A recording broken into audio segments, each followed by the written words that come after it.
তুমি অগ্রগামী হও সেই চিরস্থায়ী জান্নাতের দিকে, যেখানে রয়েছে চিরন্তন সুখ। যা মন চাইবে তাই পাবে, যা আদেশ করবে তাই দেওয়া হবে।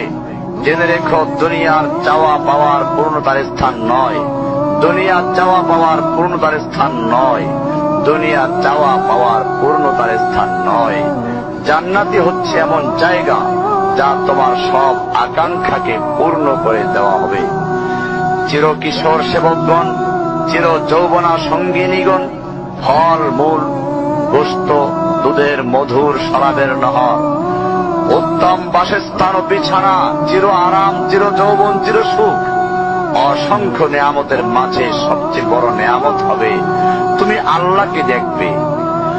শুধু তোমাকে এটা বলাই যথেষ্ট মনে করছি, সবচেয়ে কম মর্যাদার যে জান্নাত লাভ করবে তা হবে দুনিয়ার 10টির সমান।